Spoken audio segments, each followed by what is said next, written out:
Topic: Nucleic acids, DNA, RNA, and their general characteristics. Number of hours 1. Key issues. Topic plan. First, structure of DNA.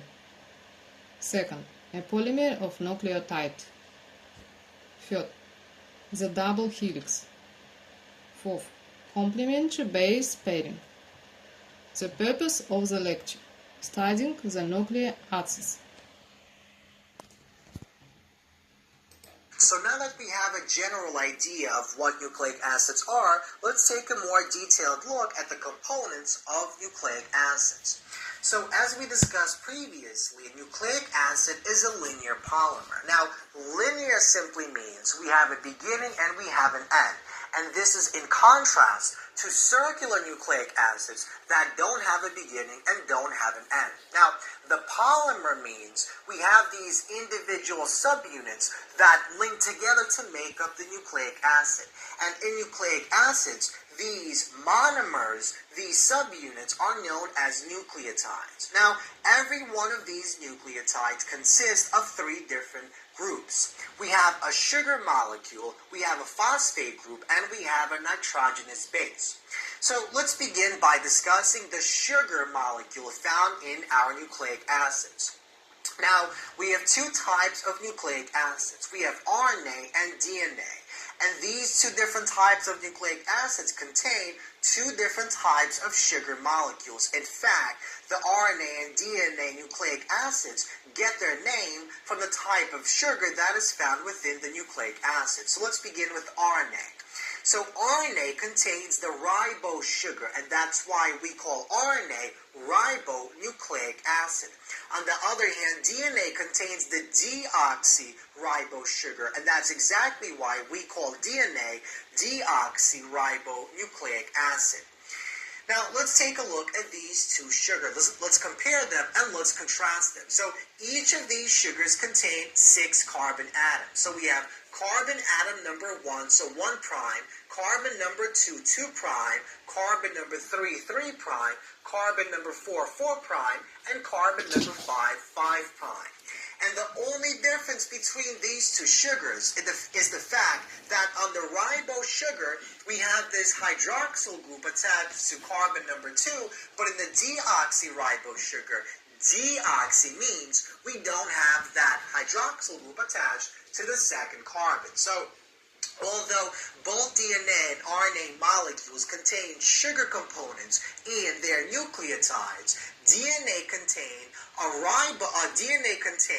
deoxyribose sugar, and what that means is it's simply a ribose sugar that does not have a hydroxyl group attached to that second carbon. Now, what exactly is the meaning behind the absence of this hydroxyl group? Well, it turns out that because that hydroxyl group is not present in deoxyribose sugar, that actually stabilizes our structure of DNA because it makes it much more resistant to hydrolysis by different types of nucleophiles. And we'll talk more about that in just a moment. So the absence of the hydroxyl and second carbon of the sugar molecule found on DNA makes DNA more stable and more resistant to hydrolysis than the RNA molecules. Now, let's move on to something called a backbone. So previously, when we introduced nucleic acids, we said that a certain part of the nucleic acid is known as the backbone. So before we discuss what the backbone is, let's actually discuss how the different nucleotides are actually linked together in our polymer. So remember, just like in proteins, we have these monomers known as amino acids linked together by these special bonds known as peptide bonds.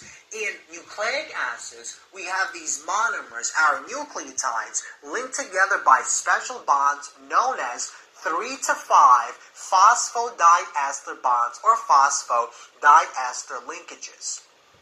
So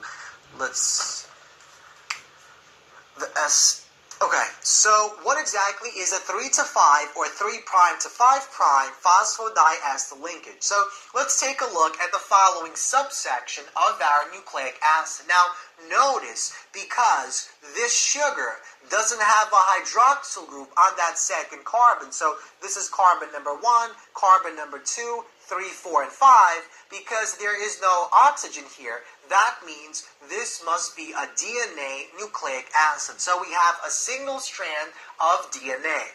And notice how these sugars are actually connected to one another.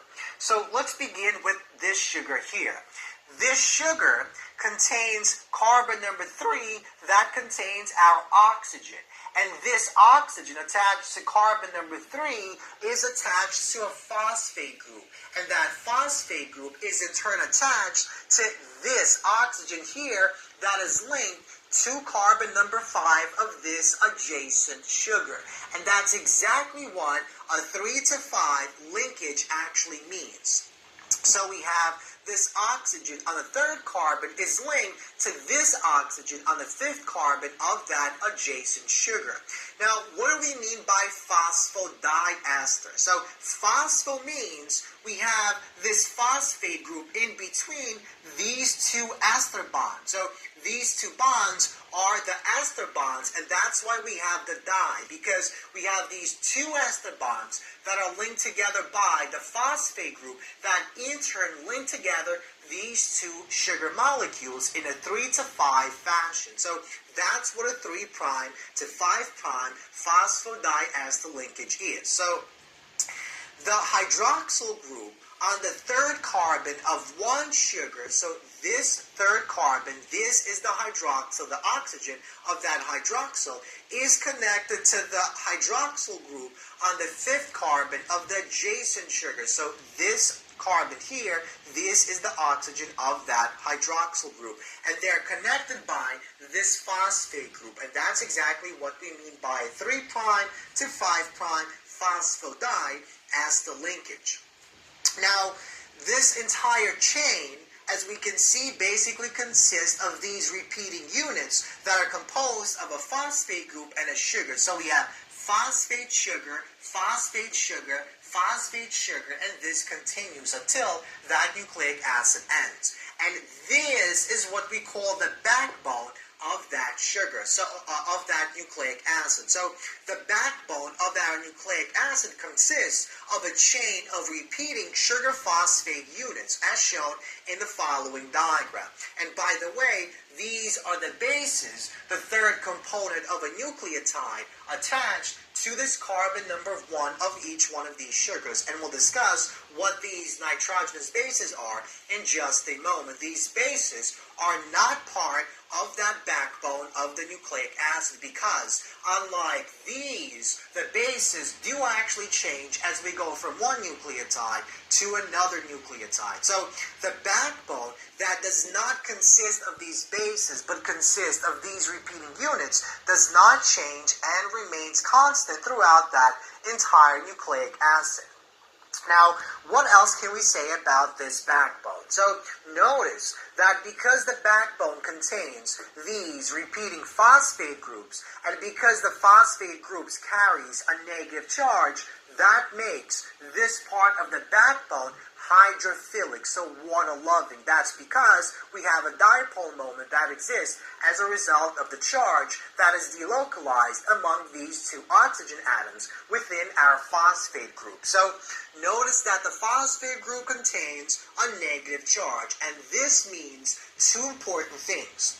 Number one, when we place our DNA or RNA molecule into an aqueous solution, which is the solution found in our cells and inside the nuclei of our cells, the structure of that DNA molecule and RNA molecule will basically exist in such a way as to make sure that these phosphate groups actually interact with the polar water molecules. And as we'll see in our discussion on the double-stranded helix structure of DNA molecules, these phosphate groups actually are found on the surface of that double helix because they are able to interact with the hydrophilic water molecules. So once again, this means that in an aqueous environment, these hydrophilic regions, these hydrophilic phosphate groups will interact with the polar water molecules to stabilize the structure of DNA. Now, that's not the only thing that these phosphate groups actually do. What they also do is they actually increase the resistance of the DNA molecules to hydrolysis. So remember, anytime we have an ester bond, that ester bond can undergo the process of hydrolysis in which a nucleophile essentially attacks that bond and breaks that bond. But in this particular case, because we have negative charges on these phosphate groups, these negative charges will repel the negative charge found on the nucleophile, and because of this electrostatic repulsion, that will stabilize the structure of the DNA molecule and increase its resistance to hydrolysis in the same exact way as this. The absence of this OH on the deoxyribose sugar also increase the resistance of the DNA to hydrolysis. So these two effects increase and stabilize the structure of DNA. And so that's exactly why DNA molecules are generally much more stable than RNA molecules and are able to resist hydrolysis with a much higher potential. So we see that the fact that we have these phosphate groups does two things. It essentially dictates what that three-dimensional shape of that DNA molecule, RNA molecule is in an aqueous environment, and it also increases the resistance of our DNA molecule to hydrolysis. So it makes it much less susceptible to hydrolysis. So this process does not generally take place because these two negative charges essentially repel one another as a result of electrostatic repulsion. Now, the final component that we have left to discuss, are the bases. So remember, any nucleotide consists of a phosphate group, a sugar molecule, and a base. So let's take a look at what these nitrogenous bases actually are. Now, unlike in the backbone, where these essentially repeat throughout the entire nucleic acid, these bases do change when we go from one nucleotide to another nucleotide. And that's exactly what allows these bases and allows the DNA to ultimately store genetic information, as we'll see in just a moment. So although the backbone does not change, the bases in the nucleotides do vary from one monomer, one nucleotide, to the next nucleotide. And there are two categories of bases. We have purines and we have pyrimidines. So let's begin with purines. So in DNA and RNA, we only have two types of purines. And a purine is basically a molecule that consists of two fused rings. So we have adenine and we have guanine. So adenine is given by A and guanine is given by G. And these are the two molecules. So we have two fused rings. So the difference between these two molecules is the presence of different types of groups. So in this particular case, we have this nitrogen-containing group, and in this case, we have an H. In this case, we have a nitrogen-containing group, but in this case, we have a carbon-oxygen double bond.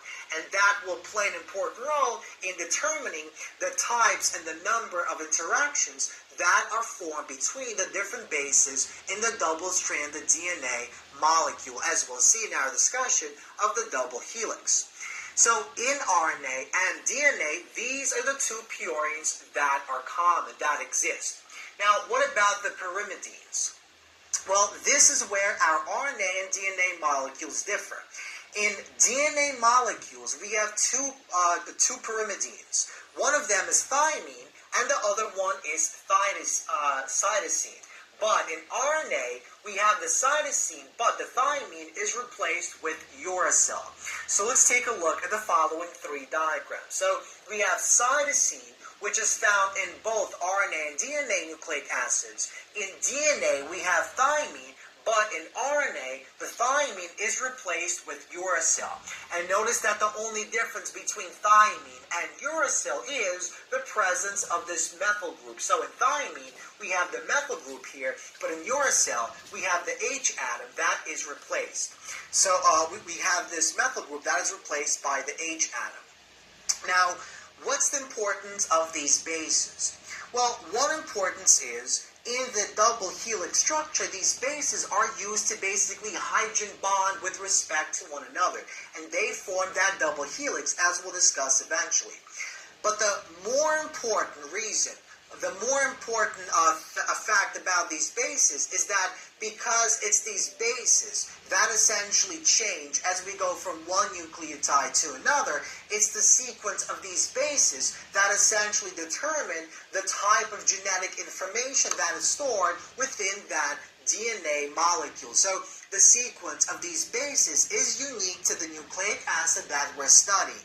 And because it is the bases that vary from one nucleotide to the next along that linear nucleic acid, it's the sequence of these bases that ultimately allows the DNA to actually store genetic information that can be used to basically synthesize many different types of proteins. And we'll discuss that in much more detail when we'll touch upon the genetic code.